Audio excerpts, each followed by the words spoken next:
Thank you very much, Simon. And my name's James Enoch, as Clive introduced earlier on. It's great to have you all here today virtually. I'd like to keep Simon here for a panel discussion. I'd like to welcome back Santosh from ProQuest and thank him for his earlier presentation. I'd also like to welcome back Clive Roberts, and also really keen to hear from Americ Zito, who's CEO of ProQuest.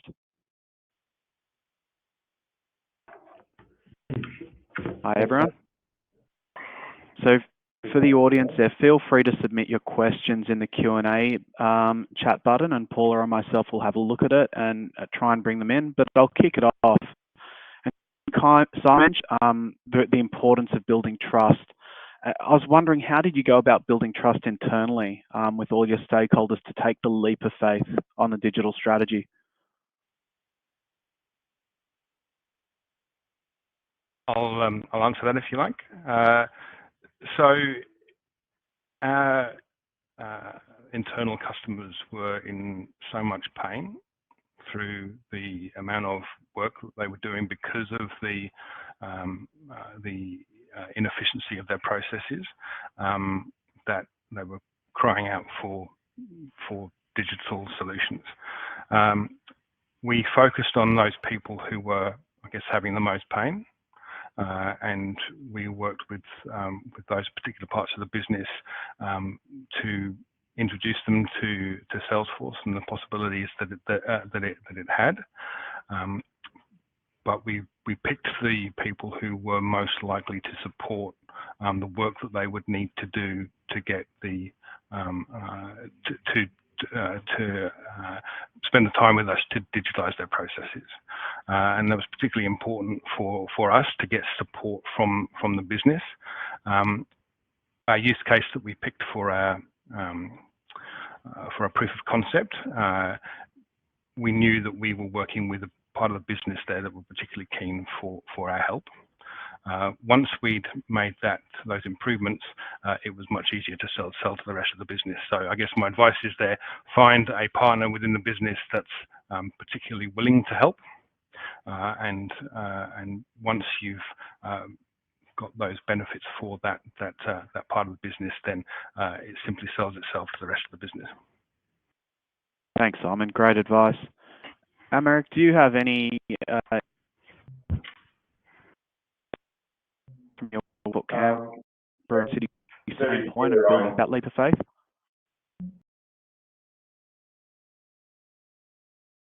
So I think everyone feels the pain, but also everyone is a bit cautious about change in these organizations. So it's also important to identify who is going to be your champion. And as Simon said, if you identify the one that are suffering the most, it can be in the office because of the workload or the number of manual tasks they go through to complete what they require.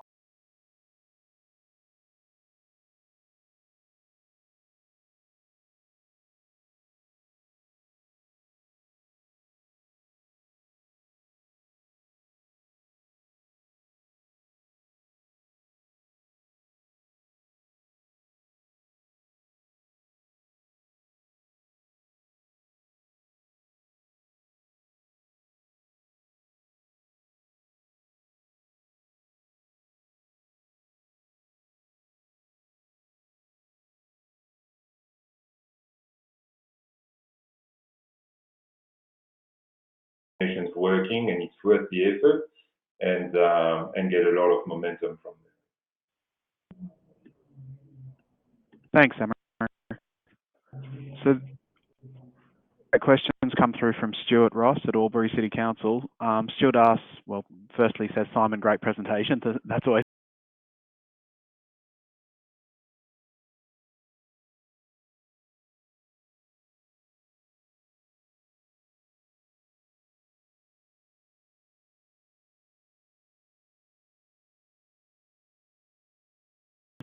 how did you transition your demographic from phoning or visiting council to online? We just made it an option for them. I think that there will always be some people who value the telephone and the face-to-face contact. We're not interested in changing those people. But so many people interact day to day with many organisations online that the expectation was already there. It was councils which were not coming up to meet that demand. And as soon as we met that demand, we had people signed up hand over fist. Brilliant. The question that's come around from the POCs, again for Simon, but do you mind sharing some of the use cases or the use case you focused on in the POC and the stakeholders who are involved and that sort of line to transition to the full production? Sure. So we used the on-site sewage management system. As you can see again from the slide, we're an urban fringe, but we have a very large rural area. A lot of our residents, about half of them, aren't connected to the sewage system. Managing the licensing for those on-site sewage systems, making sure that they are inspected by a qualified inspector regularly. Billing for payment for those services basically took 2 people to run a manual process. Yes, it was supported a bit by authority, but it was still effectively a manual process. And what we did with that was we automated the scheduled billing, so that billing goes out without any need for touch from the staff. We automated the issuing of licenses. So as soon as an inspection has been made and the license has been paid, it simply automatically turns up in the post for those people. In terms of the stakeholders, we had an extremely supportive admin person in the health and reg team who had seen how processes could be digitised elsewhere. And we used that enthusiasm from the staff to support the process.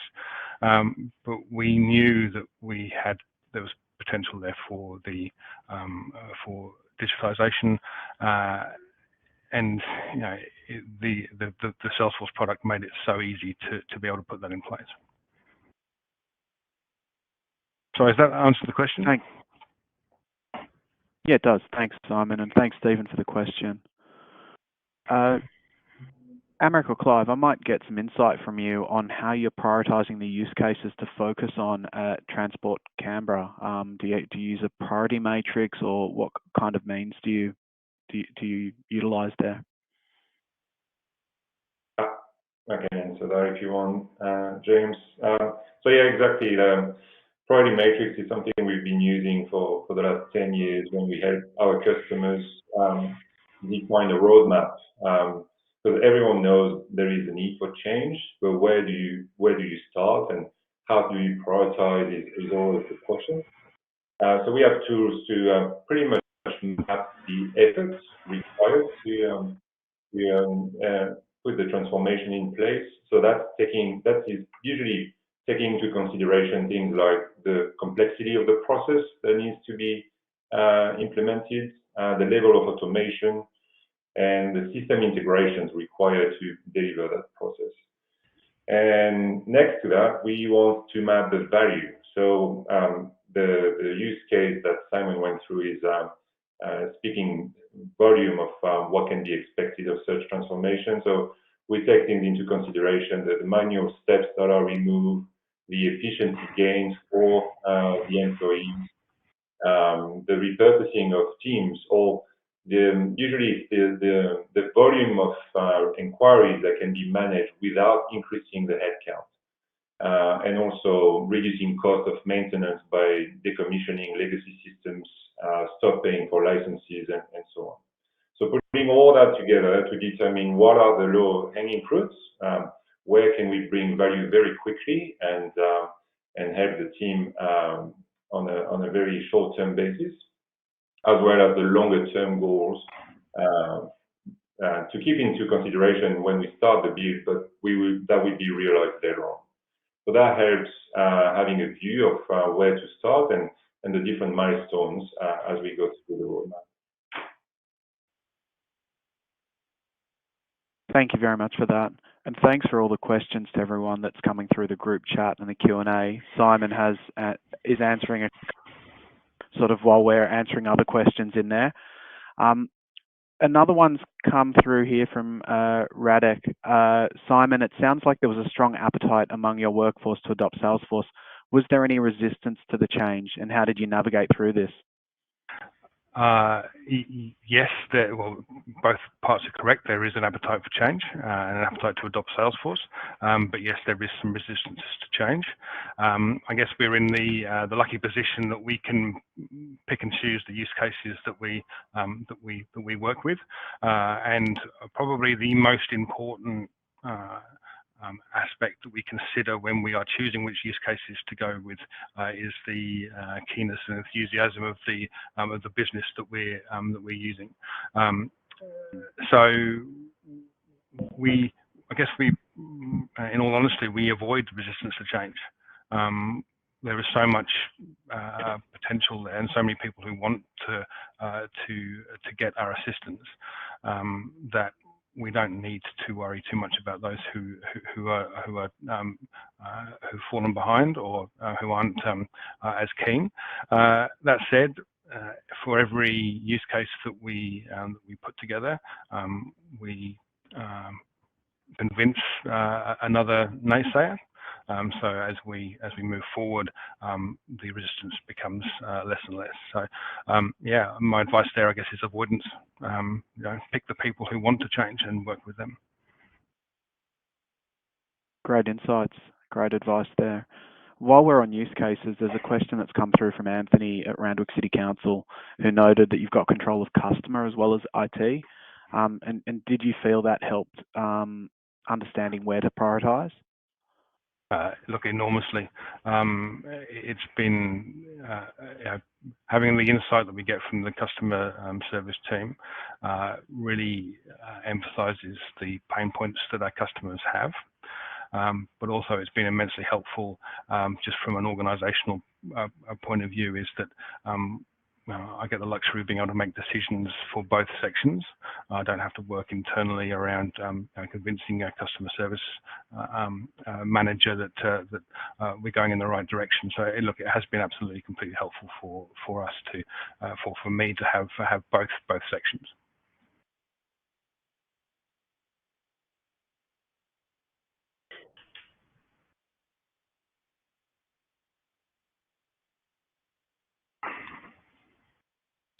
Have we lost James?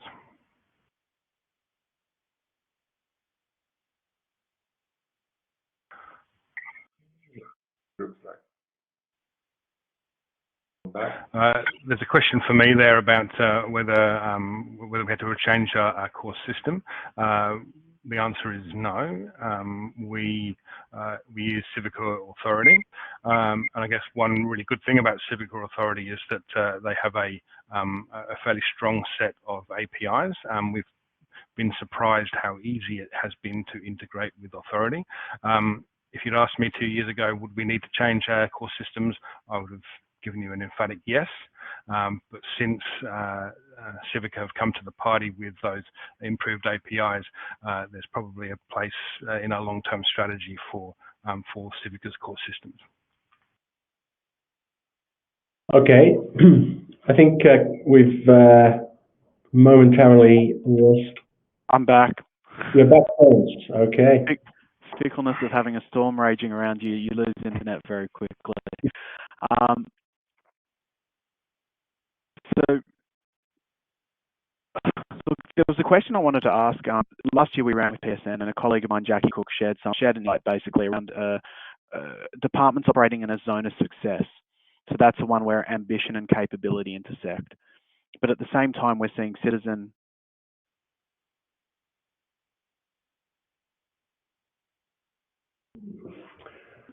We've lost.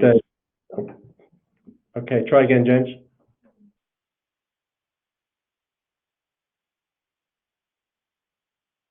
Sorry, someone else is muting me on the system.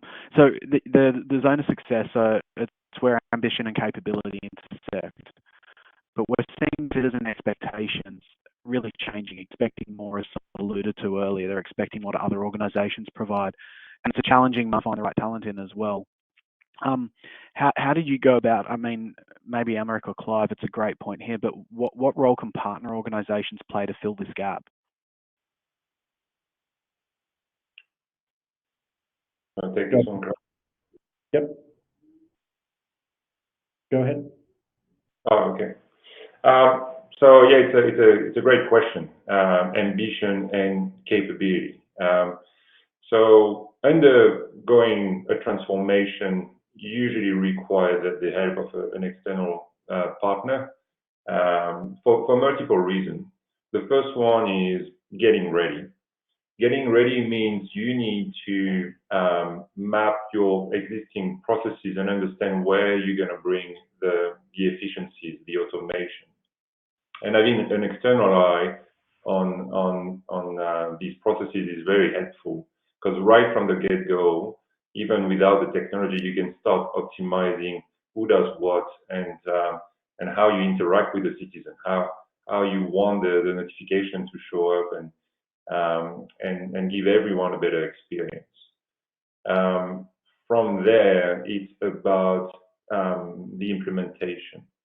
So having the experts for the right technology, and technology like Salesforce allows you to get value very quickly because the system is almost a turnkey solution.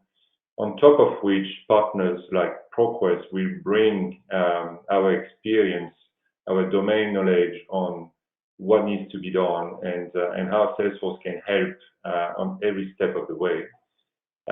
So that allows you to pretty much fast track the entire process and really start getting value as soon as possible.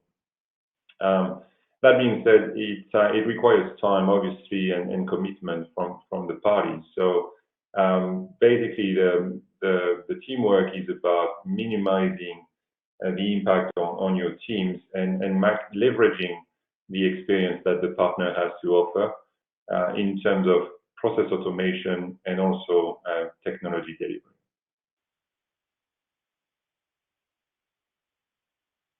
I think a key thing as well is to make sure that we're reusing the assets that should remain core. I touched on it in my presentation, and just make sure it's clear which software assets do what job. I mean, asset management is a good one where you might say, well, look, we already have a mobile application of some description to do asset management because Ascetic has a mobile application.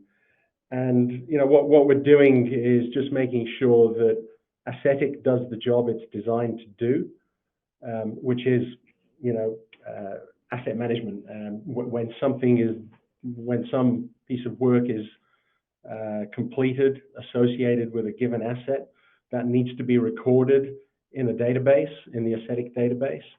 And then you can start making decisions over the long run as to whether an asset should be replaced or it should be fixed, and you get all your financial obsolescence built in. We're not going to replace that kind of functionality, but where Salesforce really sings is building flexible processes with a really good user interface, but embracing other applications into the flow, and building those reusable integration services to the likes of ArcGIS or Ascetic or Objective for document management.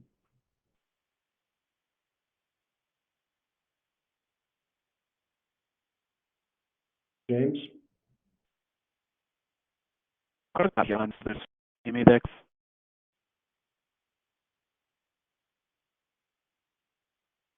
Clive, can you hear me there? I can hear you, yes. Okay, I'll go off video for a second. I've got a question around KPI alignment. It's sort of a critical success factor to any project.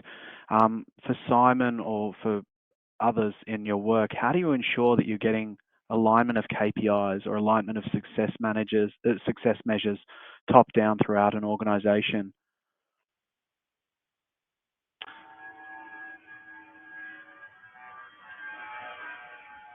Sorry, and apologise if there's any background noise. Look, it's probably something that we need to work on. We've kind of been so focused on just getting outcomes for businesses that the KPI side of things is not something that we've necessarily focused on particularly well. That said, we've got the reporting tools to provide a whole level of insight into the way that our customers are treated, but it's not been a focus for the business up until now. Thank you.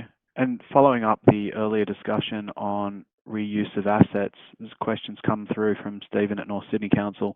From a reusability perspective, did you find that you're able to template processes, not just integrations, allowing you to reuse components for other use cases, cutting down on implementation time? Look, absolutely. At the end of the day, although Council does a huge number of different services, you find that the basic processes are very similar. A customer makes a request for a service either through a form or through a telephone call or through an email.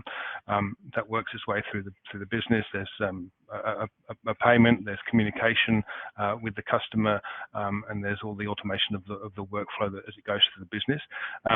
So there's huge potential there for those to write those processes and those templates once and just simply reuse them for many other use cases. And I guess that's probably where we've found some of our biggest benefits, and why we can put use cases up and together very quickly, is that you break the back pretty quickly of all of the different ways the business is done, and you simply repeat those processes again and again throughout the business as you're implementing. Thank you, Simon. And look, I want to say thank you to Simon, Clive, Santosh, and Americ for sharing all your insights during this panel discussion. And I'll pass it back now to Clive for some farewell comments and to wrap up.